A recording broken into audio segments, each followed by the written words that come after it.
Hi everyone, we're here to talk about something very interesting and that's so passionating. That's metrics. But the bad side of metrics. I'm Valentine, VM for the theme, so that's what I wrote on this. This is my Pokemon edition of metrics, gotta grab them all. But first we gotta align on one definition. What are metrics? Metrics are measurements used to track performance, progress, or trends. We're okay with that? If somebody tells you 75% of false positives are, well, like 75% false positive rate, it's a metric. So that's our definition. But first, before I go into this, I want to know a little bit about who you all are. So a little bit of a show of hands. We're going to do this quick because we only have 30 minutes. So raise your hand if you are in a leadership position. Okay. A technical IC role. Compliance, risk management, GRC. C-level. Oh, this is for you. No, you're an auditor. Okay. You're just here to wait for lunch. Everyone. You're all of the above, or none of the above. Okay, good. Just want to get to know the audience a little bit. So, who am I? Primarily, I'm a fiction author. I published a epic fantasy series recently, some years ago, but I also have now a cybercrime mystery thriller on the way. I'm also a staff security engineer at GitLab for the security operations team, so we do incident response, detection engineering, trust and safety, whatever. I was also crowned the metrics queen at GitLab, not because I do excellent metrics, but because I talk about it too much. I'm also the founder of the Women in Cybersecurity community in the Netherlands. We totally did not pick the name for the acronym, I swear. And I'm also the organizer of WICON, which is a conference in Netherlands with about 400, 500 attendees that puts women in spotlight, but everybody's welcome to join. And I love music, I sing, I love theater, hiking, and Dungeons and Dragons, and Pokemon as well, because this is a Pokemon-themed presentation. But yeah, that's a little bit about me. I had to put this from my employer. These views are mine, totally not related to anything I do at work. So, why should I care about metrics? Because, I mean, you're all here, you gotta know why you're here, and if you're not waiting for lunch. So metrics actually shape decisions, because without metrics, you do not have performance indicators, risk indicators, KPIs, KRIs, and without good performance indicators or actual metrics that show that you need budget, well, you don't get any money, and then your department doesn't exist, and then you don't exist in the company, there's no security, and you don't have opinion in your life because you're all security people. So that's why you should care about metrics. Without metrics, you wouldn't exist. So what is a good metric? A good metric is, first of all, measurable, because you need to actually make a number of it. It's much easier to compare numbers than to compare, vibe-based stuff. And it has to be actionable, so you have to be able to do something with the metric. So if you get a metric and you're like, what do I do with this information? It's probably not a good one. It has to be relevant for your strategy, mission, or something like that. If somebody is giving you a metric and you're like, why are you even telling me this? Maybe it's not relevant. And it has to provide enough insights that you're able to make conclusions from those metrics. If you get metrics and you're like, what is this supposed to mean? Well, maybe it's not giving you the right insights. And metrics help you predict outcomes, assess risk, give you performance indicators, and all that we talked about. So an example of a metric that is very famous in the industry of security operations and security in general is the mean time to detect. So the mean time to detect shows how fast threats are being identified. And it's a time-based metric, so it's measurable, it's very easy. It's actionable because you can, with a good or bad time to detect, you can make decisions on what you're going to improve in your sections or your SIEM, something like that. It's relevant for your mission because if you're a SecOps team or in incident response, you want to detect threats. So mean time to detect might be something good to analyze and give you insights because it reveals how quickly your team or other things are able to detect threats. So it helps us track response readiness and all that. So it's a very famous metric in the industry. So what is a bad metric? So we're here to talk about bad metrics. Bad metrics, well, you can't do anything with it or about it. So for example, if I tell you I had 200 incidents last month, you're like, what do I do about this? Incidents kind of happen to us. We can't really do anything about that. doesn't mean anything to you. So if you're in an incident response team and I said, I don't know, collected 50 potatoes last week, it doesn't mean anything to you. It doesn't tell you anything, or you're not reading it right. And for this presentation, because we only have 30 minutes, we're going to focus on the last point, which is measuring and reading metrics right. So we're going to focus on wrong math and bad interpretations of metrics. And I'm going to throw a few terms here, but to illustrate them, I've generated some Pokemon for you. So that's your opponent's team, the team of metrics failures. So we've got data-related failures, which will be the selection bias. Data skews, misleading scales is at the presentation layer of metrics, and then false correlations and confounding variables, which is at the interpretation layer of the metrics. So selection bias. Data is collected in a way that it has a high probability of being collected. So does this image mean anything to anyone? Would anyone like to explain what this image is? I'll give you a little bit of a spotlight. Go ahead. If you armor limits the planes that come back and ignore the planes that don't come back, you're going to have that. Exactly. Survivorship bias samples then. Yeah, so survivorship bias is a subset of selection bias. It's basically they analyze all the planes that came back, and we're like, oh, we're going to reinforce where they had bullet holes, but these planes came back, so they ignored the planes that went down, which is probably what they should have, reinforced the other parts maybe. So that is a form of selection bias. And we're going to go back to the mean time to detect. So take all alerts or incidents, determine the time to detect, and divide by the number. What are we missing? Well, everything we didn't detect. So tracking MTTD is good, but it ignores everything you failed to detect. So it celebrates your success, but it hides your failures. Now, data skews. The data skew is the distribution of the data in your data set is causing your metrics to show the majority, something for the majority, and not the most impactful cases. So you have a lot of data that you're not stratifying correctly, so you're not sorting your data correctly, and I'll give you an example. So if I tell you we patched 130 plus vulnerabilities this month, that's great. But then I show you the distribution through the severities of those vulnerabilities, and then you see that I keep patching my S3 and S4, so medium and low sev, but my S1s remain unpatched. So I can be like, oh, I patched 130 plus vulnerabilities a month, but they were all low severity. So the critical issues actually remain unfixed. So data skews can actually make your security posture look much better than it is. And that's a great way, by the way, pro tip, if you want to lie to your executives, you show this kind of metrics.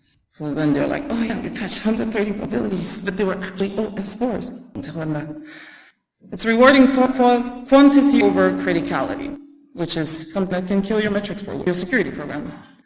And then we go to misleading scales, and this is something that is not only used in security, but also in the news and politics and everything, so I really love this one. You're basically distorting your chart so that it shows a different story that you want to tell. For example, we see a significant uptake in security alerts. Yeah, there is a significant uptake, but does anyone want to say what's wrong with the chart? Exactly. It starts at 900, there's just a 20 difference, and out of 900, that is, almost nothing. So people will actually present this data like this. And then I tell you, I reduced phishing clicks by 50% March to April. But then I give you the actual raw counts, and we went from 6 to 3, which is like, it is 50%, that is correct, but on this scale, it's not statistically significant. So using percentages when the sample size is small, skewing the y-axis to tell a different story, these are all examples of misleading scales, and they create a false sense of progress or risk, or a false sense of security, which can lead to teams prioritizing the wrong threats. Then we go to the last ones, false correlation and confounding variables. I put them together because false correlations is we're making like two data sets related while they're not, and confounding variables is when you have two data sets that look related and there's actually something else going on, which is your confounder. So that's my I hope the image is rendering correctly, but that's my favorite one to illustrate that. No, cats are not that heavy that they cause holes in the ground. They just like the shape of it. So let me tell you a story. We created an awesome security awareness training. We did a phishing simulation exercise, and the results were significantly lower than last time. So our training must be super effective. But actually, there might be something else going on there. You could have confounders, like the quality of your second simulation might have been really low that everybody saw through it and knew it was a phishing exercise. It could be the word of mouth security, so like employees started talking together and saying, oh, there's this phishing email, I'd like to share this information. Or you just had better email filters and a lot of people just didn't receive it. So this can also lead to overconfidence in resilience or just overconfidence in your data in general. So just a bit of recap, as we went through a lot of concepts in a short amount of time. So how numbers can actually kill your security, how bad metrics or bad interpretations can kill your security. Celebrate successes, hide failures, false sense of progress or risk, prioritizing the wrong threats, overconfidence in performance, rewarding quantity over criticality, and making your general security posture look better than it is. So how do you win at metrics? We've got to create good ones. So I'll give you a step-by-step guide to really think about the metrics you're creating. So first of all, you got to think about why you even want this metric. Is this relevant to your mission? Is this relevant to the company? Does this metric answer the right question? Are you actually measuring the right things?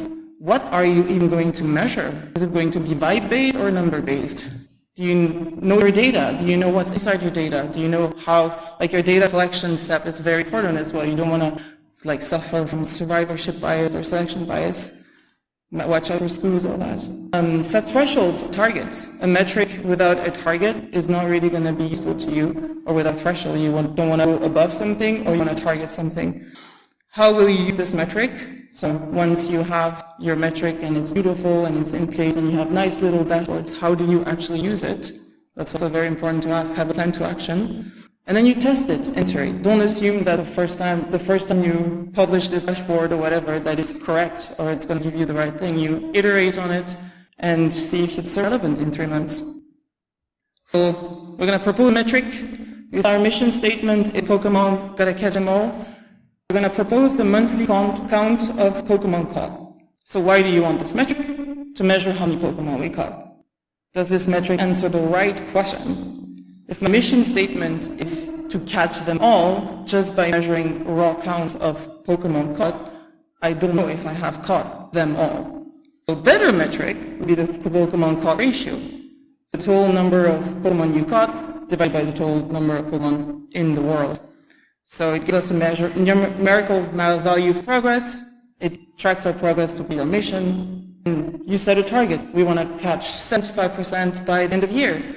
And if we don't meet our target, we're going to invest in better Pokeballs. So death by metrics, little recap. How do we survive? Well, watch out for bad metrics because they're dangerous. They're going to lie about the state of your security. So avoid bad metrics. Ask yourself if your numbers are telling the truth or if you're just telling a story you want to tailor for your executives so they think everything is fine with the fire emoji, You follow the step-by-step guide when you create new metrics. Use your critical thinking skills. So ask questions as well. So when the vendor comes to you and says, we detect with a 99% success rate, ask them like, what's your data set? How did you measure this? So always ask those. They hate those questions, by the way. And most of the time they can't answer it because you get salespeople. No offense, salespeople. Love you guys. Evaluate your data set with the concepts you learned here and graph them all. Make pretty dashboards that make executives happy. Or your managers. Any questions? This is where you can find me, and this is the latest cybercrime thriller I wrote. So shameless promo.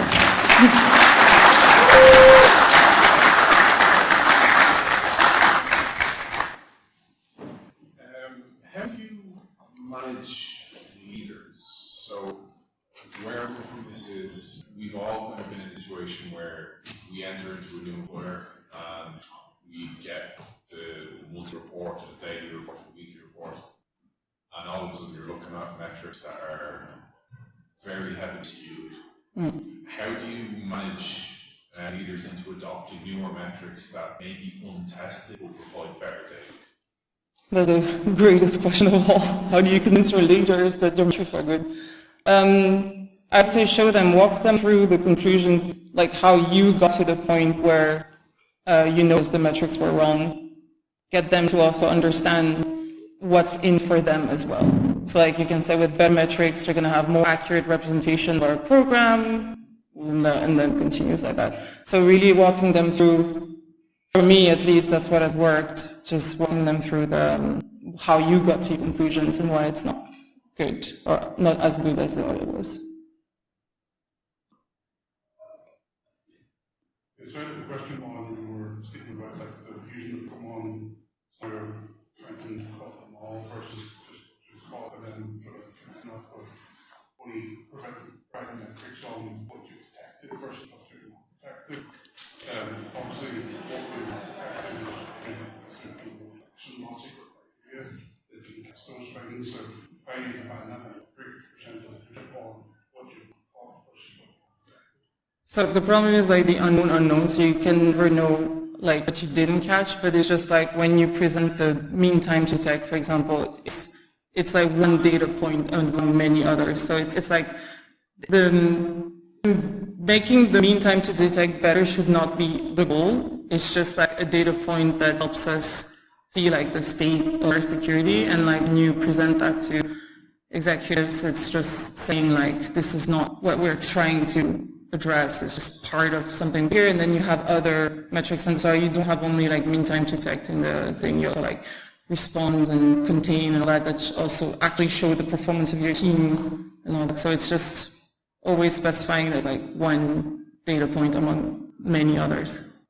One thing I would typically find using those types of metrics is that's the last trick beside it, and that's like based on healthy clients and systems and actions. So we want to show many Microsoft Defender actions that have been called all the Microsoft Defender, you have the stars, like the percentage of clients that we know of.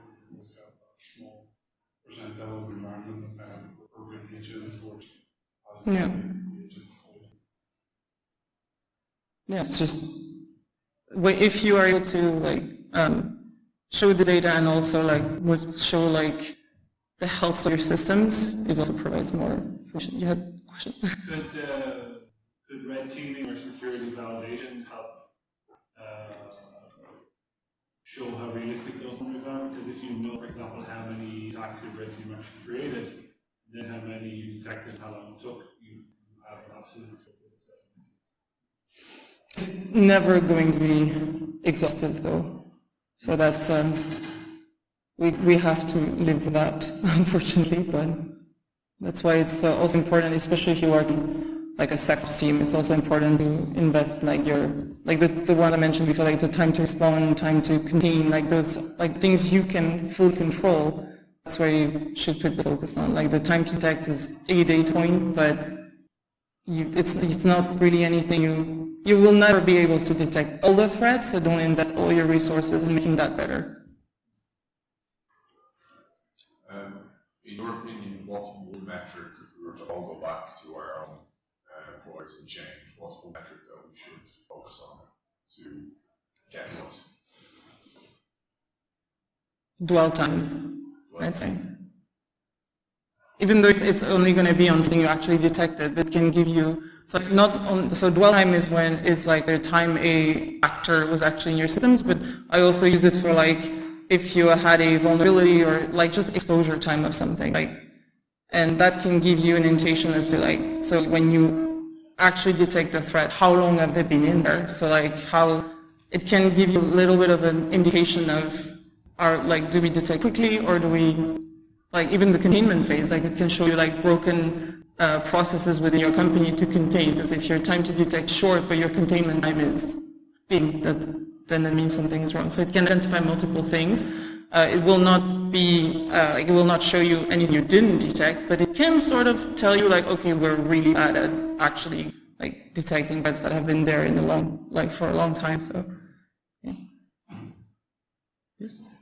So I think I love dashboards, and it is hard to get people to look at them. And I think one of the big challenges is educating them. What does good look like? I talk about time to rectify, surely that was lower is better, but the number of bookmark that's higher is better. Yeah. But they're not going to look at the text on the dashboard. Do you have any suggestions on how you define what good looks like? What is success? So, I mean, I don't know the best answer to give you, but the way we do it is we have like good, better, best stuff, and it's all explained in the dashboard itself, so the executive have like the information in one place. But just it's like, it's basically says it on the dashboard, what does good look like. But the first thing you said was like getting leaders to look at the dashboards. That is one of the hardest part of this job as well. Unless they like dashboards. Some really like it and they're always in it, but yeah. Other questions? In your understanding and experience, how reliable do you think is mean time to detect? Especially when you are explaining it to business leaders, position making, and all that. They comes up saying, oh, these sort of incidences haven't detected, but the mean time to detect is valid. So my perspective is really unreliable. Yeah. What's your... So mean time to detect alone, I don't like it. It's better to split like by source, for example, like, or by the systems that you have in your environment, like, because then you have more, like, by source is really important because then you can see if there's a source of alerting that is more faulty than the others. And that's more actionable than just knowing my time to detect is 5 seconds or something. So alone, not good. Stratifying it, yeah. Yeah, just wondering, have you looked much into the overlap between security metrics and development metrics, like the core metrics? Not really. Do you have examples of development metrics you think are So good? the core metrics would be things like similar to mean time detect, mean time defects, or frequency of deployment, that sort of thing. Yeah, so the mean time to fix is one we have too, but it's it's an interesting point to find common areas where we could align. Yeah. Other questions? Fire them. People gaming the metrics, if you find out about it, it's also an indication that your metric might not be the best, because if it's easily gameable, you might just want to get rid of it. So I'll give you an example, like, for example, numbers of MRs, or like a merge request. It's like, say that, just this metric. It's like, as a performance metric for people. Like, if you notice that people suddenly start submitting like tiny MRs for everything, that then you have like inclined of like, okay, they're gaming the system, we just got rid of it. That was the, like, no punishment for these people. I mean, the system was theirs to be gamed. So, More of a reflection of management, that is true, yeah. Any other questions? Cool. Guess we're done.